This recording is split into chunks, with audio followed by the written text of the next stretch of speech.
الحمد لله رب العالمين نحمده ونستعينه ونستغفره ونثني عليه ونكبره ونستهديه ونستغفره ونستنجد به ونعظمه ونتوكل عليه ونستغفره ونصلي ونسلم على سيدنا محمد صلى الله عليه وسلم وعلى آله وأصحابه ومن دعا بدعوته واقتدى بسنته إلى يوم بارك فيه. سبحانك لا علم لنا إلا ما علمتنا إنك أنت العليم الحكيم ولا حول ولا قوة إلا بالله العظيم.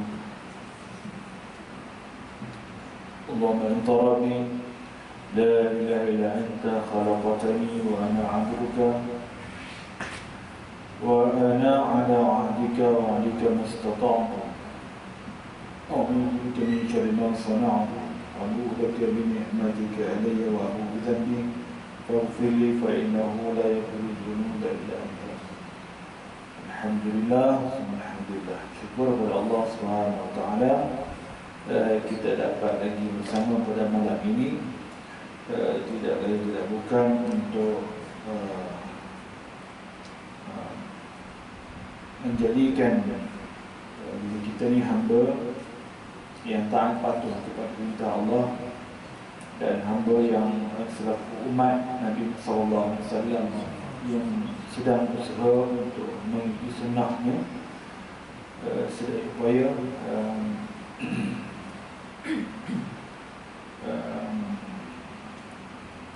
kehadiran kita ke rumah Allah juga sebagai buktikan bahawa kita ingin menjadikan kita ni orang yang beriman, yang Nabi kata pada malaikat saksikanlah oh inilah orang-orang yang beriman.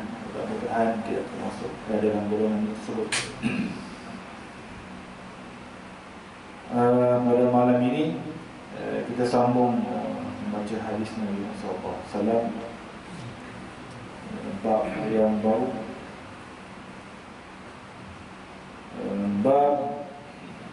bab nahyi 'anil bid'i wal muhdatsatil umur.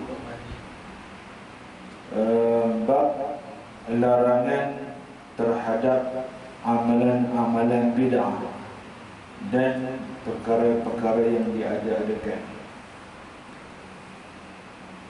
Dulu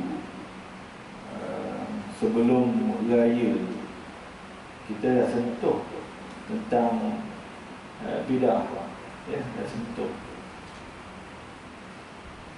Pada malam ini dia bab melarang, larangan pada amalan-amalan yang bid'ah dan perkara-perkara yang diada-adakan.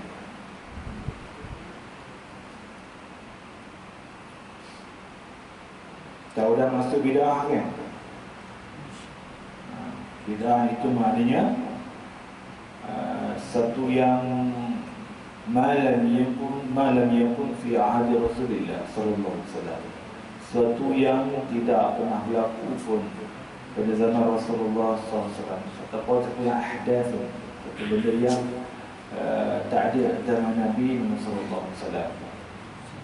Dan dulu juga kita lebih detail sedikit, kita menerangkan tentang ta'rifan yang diberikan oleh Al-Imam Syafi'i rahimahullah ta'ala alaih tentang bid'ah itu. Maksudnya Imam Syafi'i nak kata bahawa al-bid'ah itu bid'atan. Ya, bid'ah itu ada dua kan.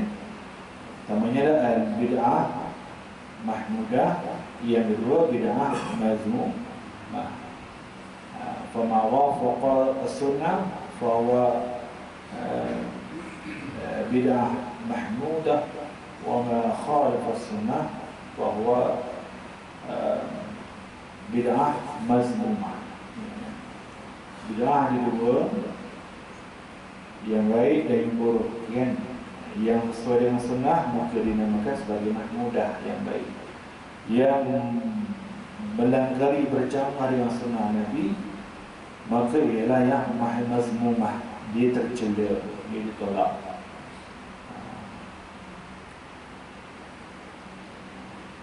Cumanya bagaimana kita memahami bid'ah itulah yang menjadi persoalan yang pembahasan yang panjang, ya. Terutamanya di tempat kita lah, Malaysia ini, ya. Sebab dalam bid'ah itu kita tahu bahawa bid'ah kullu bid'atin dalalah, setiap bid'ah itu sesat. Kullu dalalatin fi an-nar, setiap hadis lain dan ada yang sesat itu masuk dalam neraka. Maka bagaimana kita memahami hadis ini? Adakah dengan cara memahami secara literal hadis saja ataupun kita merujuk pandangan-pandangan ulama? Maka di sini ini kita cubalah memahami pandangan-pandangan ulama-ulama tentang hadis yang akan kita baca ini, ya. An Aisyah radhiyallahu anha qalat qala Rasulullah sallallahu alaihi wasallam man ahdatha fi amrina hadha ma laysa minhu fahuwa raddun. Dari Aisyah radhiyallahu anha katanya, Rasulullah sallallahu alaihi wasallam bersabda, barang siapa yang mengada-adakan dalam perkara agama kami ini akan sesuatu yang semestinya tidak termasuk dalam agama itu, maka hal itu wajib ditolak. Ya, siapa yang mengada-adakan perkara agama sesuatu yang sebenarnya tak termasuk agama itu, maka ia wajib ditolak. Wa fi riwayatin li Muslim, dalam satu riwayat hadis yang diriwayatkan oleh Imam Muslim, man amila amalan laysa alaihi amruna fa huwa raddun.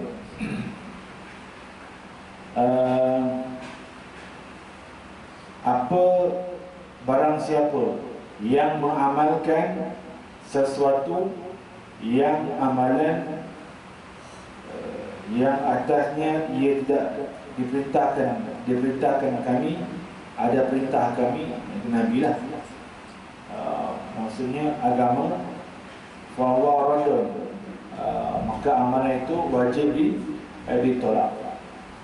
Maka berarti tolak pada hadis inilah ulama membahaskan tentang apakah maksud ma laysa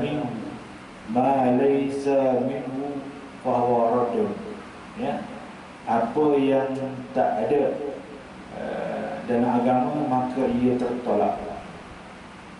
Maka hadis ini perlu dicermati, diamati dengan baik, melihat kepada pandangan-pandangan ulama, supaya dia tidak timbul masalah perbalahan dan sebagainya. Yang penting ialah memahami kalam-kalam ulama. Baca di sini kalimah ma laysa minhu dalam hadis yang saya baca tadi. Ma laysa minhu,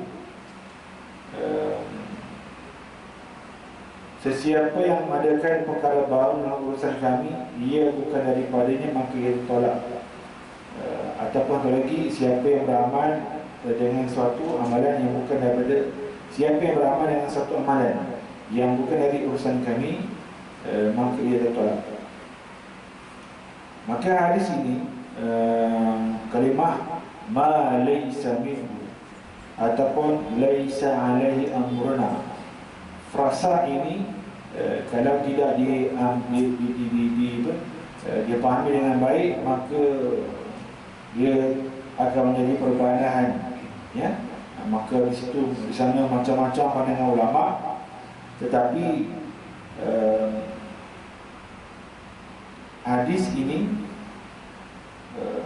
perlu kita fahami maksud frasa tadi, ma laysa minhu ataupun laysa alaihi amruna, ialah tidak bersesuaian dengan hukum hakam. Ini cara penerangan ulama, ya. Tidak bersesuaian dengan hukum hakam yang ditentukan syarak. Itu yang kita nak faham, ya. Maksudnya tidak bersesuaian dengan hukum hakam yang ditentukan syarak. Bukan hanya semata-mata kita terjemahkan masuk hadis ma laysa minhu atau laysa apa tadi, laysa alaihi amruna tadi, bukanlah hanya semata-mata yang kita faham itu seolah macam kita terjemahkan, bukannya semata-mata tidak ada ataupun tidak diamalkan pada zaman Nabi SAW. Kita faham bid'ah itu benda baru. So, Nabi cakap yang hadis dua yang saya bacakan tadi, ma laysa minhu atau laysa alaihi amruna, itu kita fahami yang selama ini maksudnya siapa yang adakan sesuatu yang bukan yang tidak ada diamalkan atau dibuat pada zaman Nabi, maka ia tertolak. Jadi terjemahan begitu masih boleh dipertikaikan, ya. Sebab tu ulama kata bukanlah maksudnya apa yang Nabi tak buat maka turut ditakdirkan itu benda yang sesat. Yang sesat ni maksud neraka.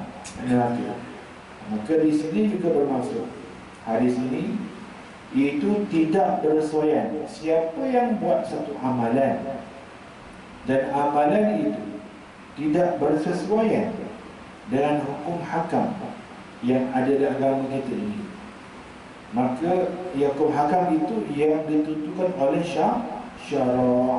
Begitu. Bukan kita faham satu yang Nabi tak buat dia terus tertolak. Jadi yang kita faham biasanya ialah selama ini bid'ah itu benda yang baru yang Nabi tak buat, amalan yang baru yang Nabi tak buat. Dulu saya bahayakan, sekarang cerita dah panjang lebar juga berkenaan dengan baca selawat, tarawih, yasin, yasinan. Maka memang kita faham itu bid'ah yang mana amalan itu yang Nabi tak buat. Maka itu memang ada sesuatu yang baru amalan itu. Tapi kalau kita bahaskan balik, apa yang Nabi tak buat itu ialah yang tidak bersesuaian dengan hukum hakam yang ditentukan oleh syarak kita. Di situ. Kalau kita faham yang lain, dari sudut yang faham pertama tadi, memanglah kita akan kata terus dolalah tu amalan itu. Tapi adakah ianya ada dalam syarak? Contoh yasin, adakah ada dalam syarak? Perbuatan baca yasin itu ada dalam syarak ataupun tidak? Macam tu, kan? Jadi bila kita faham yang cara macam ni, maka dia lebih selamat, ya, lebih selamat. Di sini kita baca, saya bacakan kata-kata Ibn Rajab Al-Hanbali. Ibn Rajab Al-Hanbali dia menjelaskan maksud ma la yasmihu. So hari ini maknanya agak detail sikit saya baca tentang pandangan Ibn Rajab Al-Hanbali. Apa maksud ma la yasmihu? Yang Nabi tak buat, yang tak ada, yang Nabi tak buat tu, ya. Faham dia? Kita faham balik dalam kitab Ulum Jami' Ulum wal Hikam, ya. Kitab Jami' Ulum wal Hikam, dia kata wa hadzal hadis aslun azim. Hadis ini merupakan satu asas yang basic dalam yang besar dalam agama kita. من أصول الإسلام وهو كالميزان للأعمال في ظاهرها كما أن حديث إنما الأعمال بالنيات ميزان للأعمال في باطنها. Dia hari ini punya besar, dia sepertilah pengukur piawaian yang ada dalam hadis innamal a'malu binniyat. Sesungguhnya sehanya amalan itu bergantung pada niat. Maksudnya dia soalan macam hampir sama besar hadis itu, ya. anna kulla amalin la yuradu bihi wajhullahi falaysa fihi li'amilihi thawabun فكذلك كل عمل لا يكون عليه أمر الله ورسوله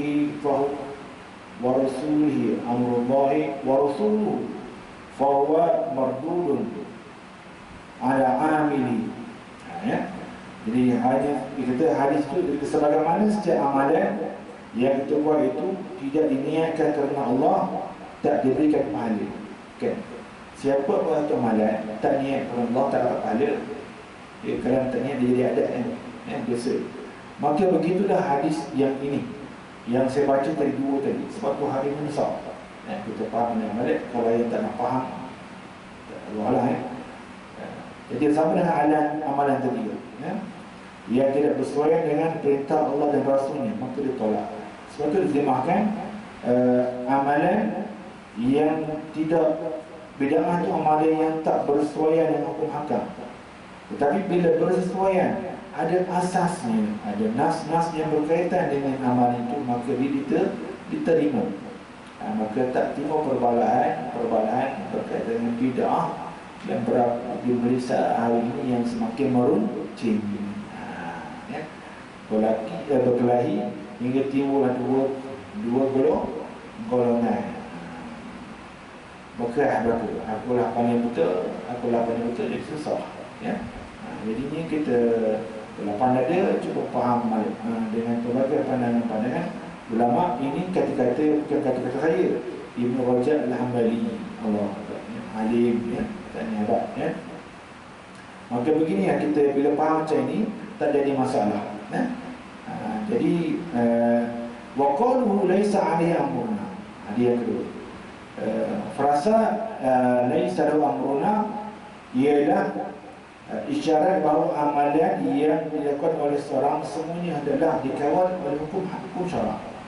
Amalan seseorang, masyarakat di mana-mana, contohnya misalnya amalan itu nak tahu tertolak atau tidak, mestilah amalan itu dikawal oleh hukum syarak. Kata isyaratun ila anna al-a'mal al-'amilin kulluhum yanbaghi an takuna tahta ahkam syariah. Dia mesti dikawal oleh hukum syarak. Ini kata Ibn Rajab Al-Hambali. Adakah ada hukum syarak mendapati ataupun tidak?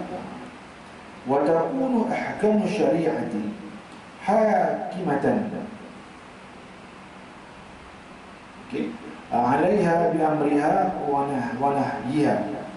Maka hukum hakam menentukan semua sekali sama ada ia dilarang ataupun disuruh ataupun dilarang. Hukum hakam yang menentukan apa yang kita buat itu dilarang ataupun disuruh. Faman kana 'amaluhu jariyan tahta ahkam syariah muwafiqan laha, kalau bersesuaian dengannya maka diterima,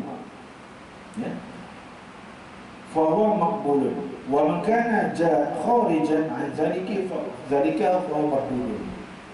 Kalau dia terkeluar daripada garis panduan hukum syarak, maka amalan itu mardud, ditolak. Amalan itu ditolak. Contoh dalam ibadat, kata Rajab Al-Hambali, dia kata dalam ibadah, amal ibadah faman kana minha kharijan an hukmillah wa rasulihi bil kulliyati fa huwa mardud ala amilihi wa amiluhu yadkhulu tahta kita. Dalam ibadat mana-mana amalan yang terkeluar dari hukum Allah dan Rasulnya secara khususnya, maka amalan itu tertolak. Jadi orang yang buat amalan tersebut tak diterima. Dia kata sini contoh yang tak terima. Dia kata apa ni? Kan apa nama? Wa syabihatun bihalil ladzina kanat salatuhum 'inda al-baiti muka'an wa tasdiyati wa hadha kama taqarraba ila Allah ta'ala bismil malahi أو برقص أو بكشف رأسي في غير إحرامي وما أشبه ذلك.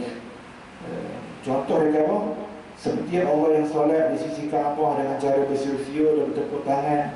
Contoh lain seperti seorang yang mendekatkan diri kepada Allah sementara dengan mendengar muzik yang melalaikan, atau dengan menari, atau dengan membuka kepala ketika tidak berihram. Ini contoh-contoh yang ada pada zaman beliau. Ya, ya. Kata solat di sisi Kaabah dengan cara bersiul-siul. Mana ada solat secara bersiul di sisi dalam agama kita? Tak ada. Ya.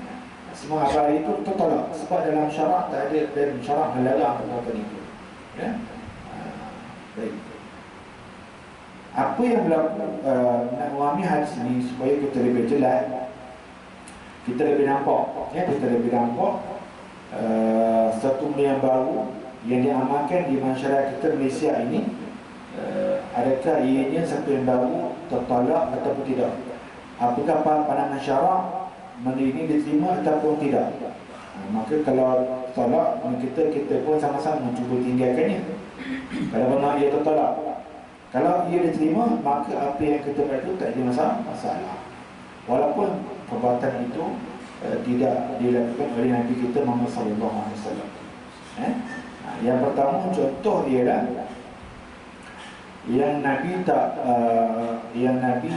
yang dikatakan sebagai amalan itu bid'ah. Amalan itu bid'ah. Sebagai contoh ialah kita solat hajat. Kita buat solat hajat, minta ikhtiar solat hajat. Memang ada pandangan-pandangan suara-suara yang menyatakan bahawa kita solat, apa yang kita buat itu diistilahkan sebagai bid'ah. Nabi tak buat. Benarkah Nabi tak buat? Perbuatan itu adakah benar Nabi tak buat? Maka di sini ada dijelaskan oleh ulama-ulama, ya, yang membahaskan tentang perbuatan. Kadang-kadang kita kan bila kita ada masalah, seorang datang minta tolonglah, tolong buat solat hajat sikit. Biasa tak? Biasa tak kita baru ni kita buat solat hajat, orang yang sakit atau orang yang sakit, boleh atau tidak? Adakah solat hajat buat kita buat tu bid'ah atau tidak, ya? Ataupun musim peperiksaan, maka mak ayah minta buat solat hajat, ataupun minta persembuhan daripada penyakit, ataupun kita nak berani pembedahan dan sebagainya, ya, memohon pertolongan Allah SWT, ataupun isu negara-negara lain Palestin yang ada serangan daripada Israel, kita buat solat hajat bagaimana, ya, kalau banjir bagian sebagainya, macam-macam lah, ya. Maka kalau kita tengok pada satu hadis Nabi Sallallahu saya baca, ya, daripada Ibnu Syihab, katanya Mahmud bin Ar-Rabi' Al-Ansari meriwayatkan kepada itu bahawa Itban bin Malik, dia adalah salah seorang sahabat Nabi Sallam dari kalangan Ansar yang telah ikut serta dalam perang Badar, pernah pergi menemui Rasulullah SAW dan berkata, "Wahai Rasulullah, penglihatanku tidak seperti dahulu lagi. Aku pula menjadi imam kepada kaumku. Apabila hujan, banyaklah air yang mengalir di lembah yang memisahkan aku dengan mereka. Aku tidak dapat pergi ke masjid untuk menjadi imam. Suka benarlah aku, wahai Rasulullah, sekiranya engkau dapat datang kepadaku dan bersembahyang di rumahku untuk ku jadikan tempat itu sebagai musalla, tempat sembahyang." Kata perawi, maka Rasulullah SAW berkata kepadanya, "Baiklah, insya-Allah aku akan datang." Nabi kata gitu, "insya-Allah aku akan datang." Itban bercerita lagi, pada suatu pagi Rasulullah SAW datang kepadaku bersama Abu Bakar ketika mana matahari sudah naik agak tinggi. Kemudian Rasulullah SAW pun meminta izin. Aku terus mengizinkan kepada baginda untuk masuk. Apabila telah masuk dalam rumah, baginda tidak terus duduk. Baginda berkata, "Di manakah engkau mau aku bersembahyang di rumahmu ini?" Iqbal berkata, aku mengisyaratkan kepada baginda satu orang penjuru. Nabi SAW pun sudah bertakbir, kami turun berdiri membuat saf di belakangnya. Ya, maknanya Nabi buat solat itu solat 2 rakaat yang kita istilahkan pada ini solat hajat. Nabi solat 2 rakaat, cuma dia mohonkan hajat di situ. Maka Nabi buat sembahyang dalam rumah sahabat Nabi, dan kami turut membuat saf di belakang yang solat sunat berhajat berjemaah. Maka Nabi SAW sembahyang 2 rakaat, kemudian Nabi SAW kata, Iqbal, kami menahan Rasulullah untuk menggunakan bacaan hati kita lain. Ini perbuatan, contoh. Tapi kalau kita tak faham, memang ramai sangatlah yang menolak perbuatan solat hajat secara berjemaah. Nabi lakukan kali ini, kali ini. Jadi bila kita tak faham, maka dengan mudah kita pun menganggap benda itu benda yang Nabi tak buat, benda itu benda yang bid'ah, benda yang jelas, yang jelas mengadakan maulid maulid Nabi, maulid Rasul. Maulid Rasul pun dibahaskan, dipertikaikan. Nabi tak pernah pun minta supaya dia diraihkan dengan majlis-majlis. Nabi mesti ada lagi. Nabi tak ada sahabat ni, dia rapat dengan Nabi, sahabat tapi selepas itulah. Jadi Yusuf Al-Qaradawi kata, وهذا ليس بصحيح على إطلاقه إنما الذي تنكره في هذه الأشياء الاحتفالات التي تخالطها الانقراض. Apa Yusuf Qaradawi kata tentang perbuatan mengadakan Rasul yang larang buat majlis Rasul ni, kata apa yang dilarang ialah apa-apa sambutan yang disertai dengan kemungkaran. Itu larang. Majlis Rasul tapi ada kemungkaran, itu juga larang. Ataupun berlanggar syarak, berlanggar dengan syarak, ataupun apa-apa yang dibenarkan oleh Allah SWT. Jadi yang ini dilarang. Jadi mengatakan perbuatan itu bid'ah, perbuatan itu salah sama sekali tanpa ada perbahasan, itu tak boleh. Tapi kata bid'ah, tapi bid'ah itu bid'ah yang hasanah, bid'ah yang baik, itu okey. Walaupun dilakukan bid'ah, betul itu bid'ah, tapi bid'ah yang baik, yang itu okey. Tapi kata bid'ah, ini bid'ah tanpa menguraikan bahawa bid'ah itu baik ataupun, kalau dia tak kata bid'ah itu baik, jadi bid'ah itu bid'ah sesat, tak boleh begitu. Jadi Yusuf Al-Qaradawi pun kata tak boleh kata begitu, tak ada masalah mereka. Maka apa yang kita buat di Malaysia ini memang disebut sebagai bid'ah, macam baru, dia memang baru buat, maka tak ada masalah. Sama dengan yang menyapu, kalau kita baca Quran, tak baca Quran, sapu, junjung Quran. Memang dia berbahaskan, satu golongan kata pegang Quran, cium, itu memang bid'ah. Susah tentang bid'ah dia ni. Sebab ni memang panjang sangat bahasa panjang. Jadi bid'ah memang benda baru, tapi Nabi tak buat. Memanglah Nabi tak buat. Jadi adakah kita faham benda yang Nabi tak buat tu bid'ah? Jadi kita faham, kita kena faham benda tu, benda Nabi tak buat tu bid'ah. Kita kena faham benda yang tidak sesuai dengan ketetapan syarak, cukup. Lagi umum, lagi senang. Jadi adakah syarak melarang kita junjung Quran? Adakah syarak kita agama kita larang junjung Quran? Ada hadis yang melarang, cuba cerita mana yang melarang. Bahkan perbuatan menjunjung Quran itu memang Nabi tak buat, sebab zaman Nabi Quran pun tak buat sahab lagi. Ada mana kena kata bid'ahnya.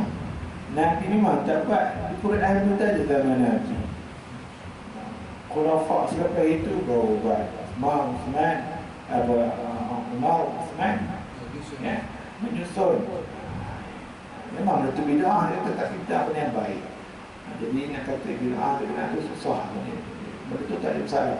Kita cium Quran.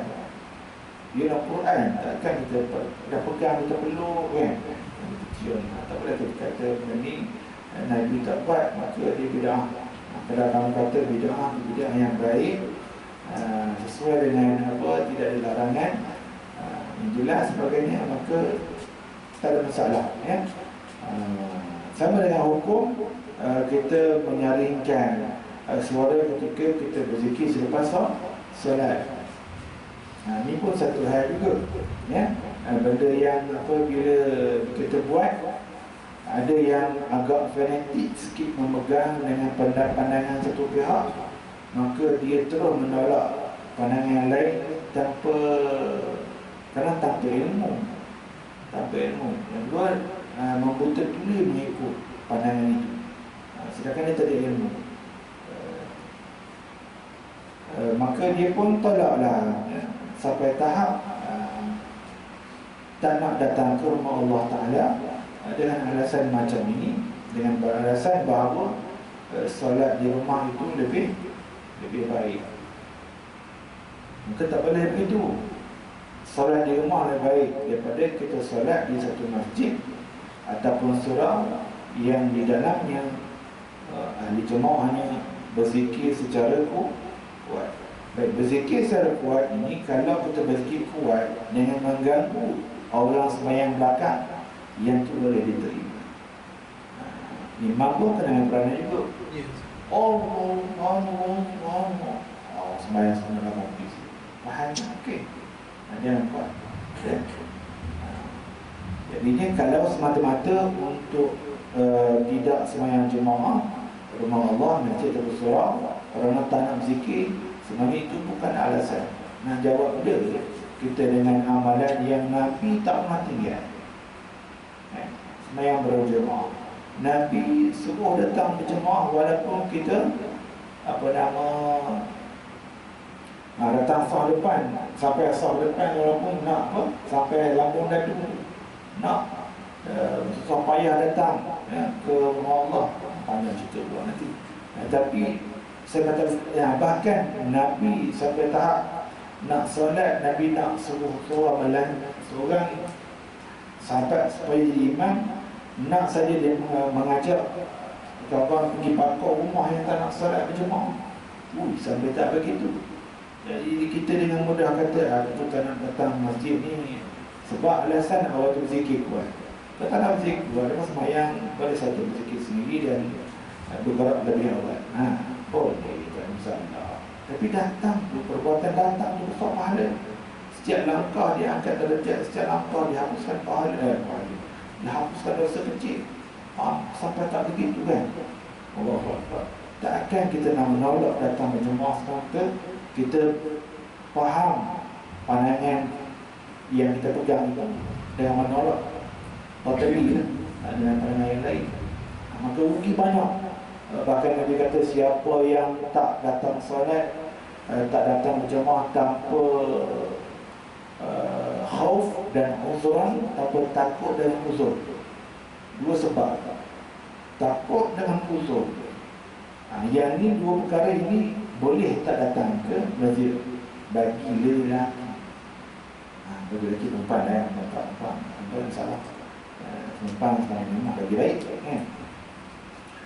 Jadi bila saya berkata yang tak nak buat macam ni, pertama Allah Ta'ala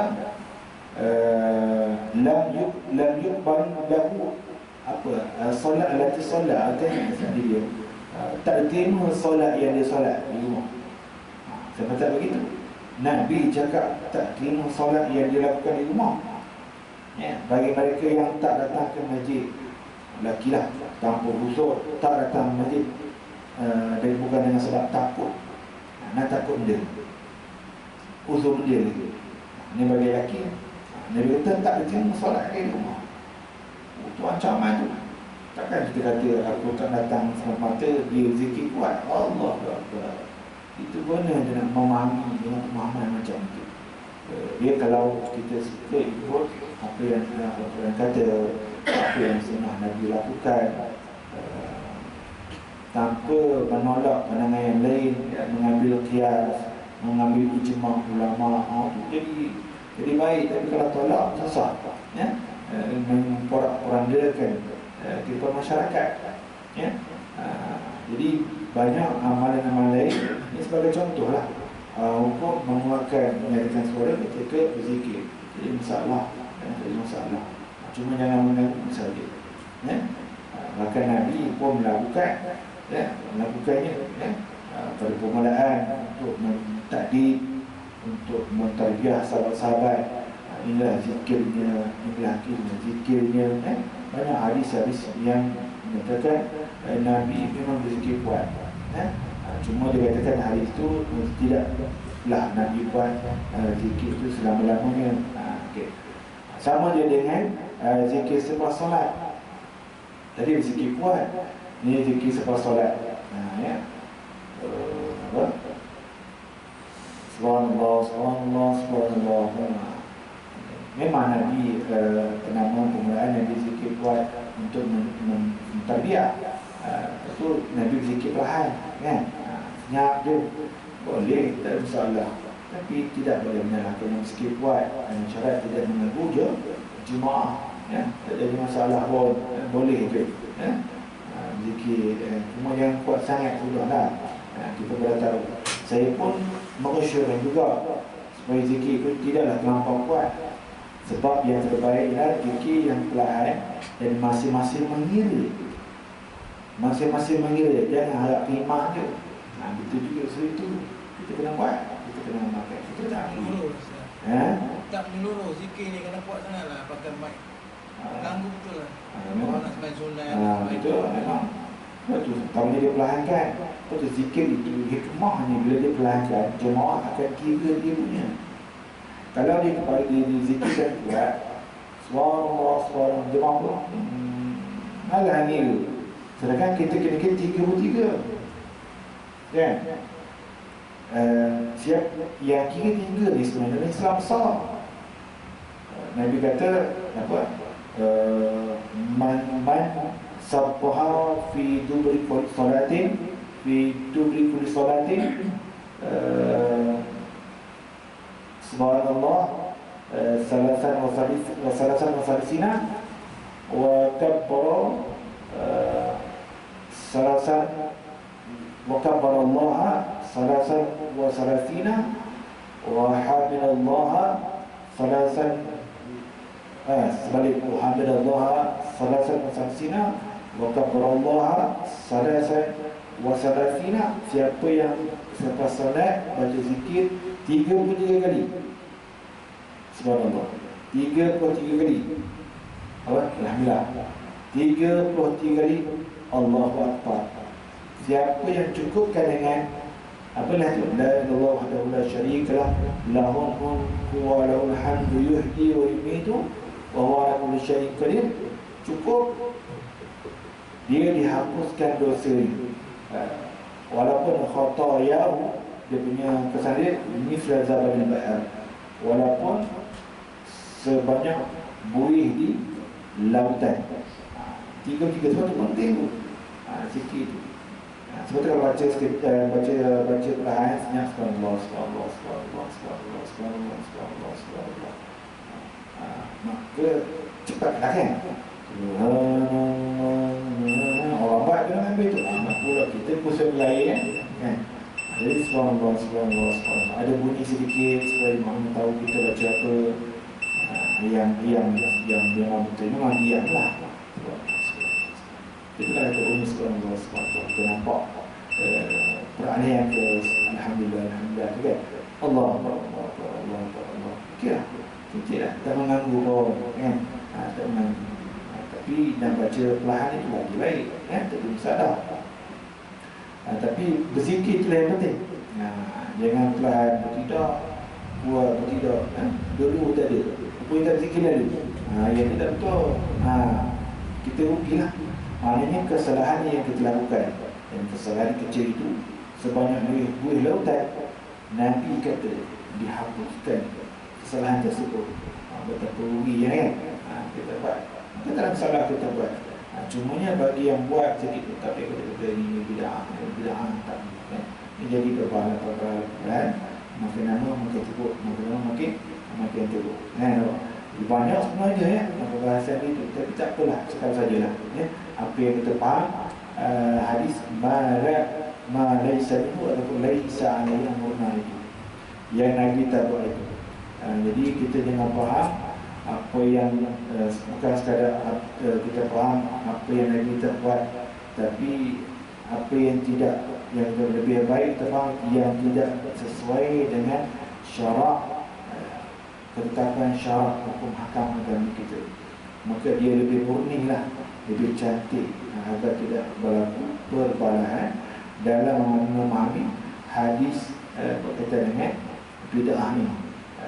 Saya pun dah sebenarnya makin malas dah cerita pasal bid'ah ni sebenarnya. Kan? Asyik bid'ah tapi dah kita masuk dalam bab kita cerita sikit lah. Kita dengan bid'ah.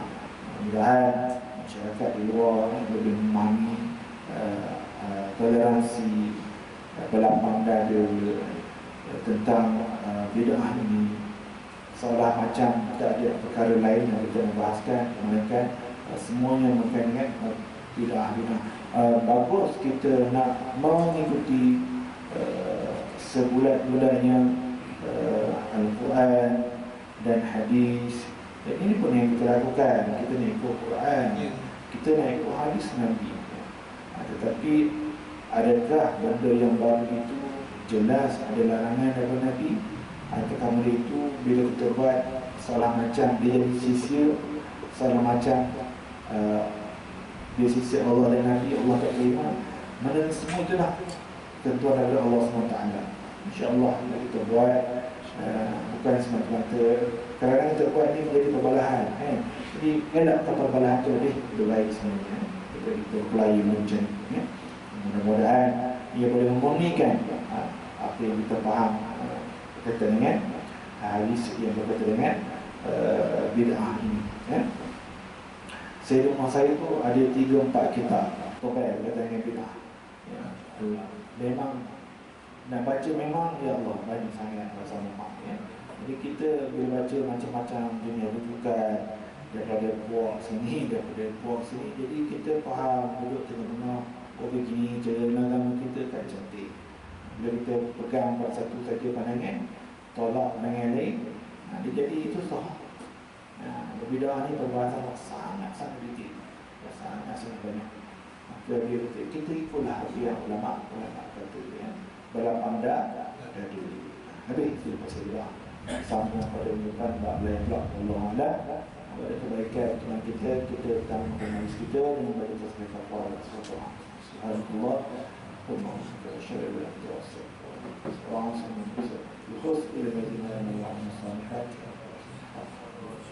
Assalamualaikum warahmatullahi wabarakatuh. Ada sedikit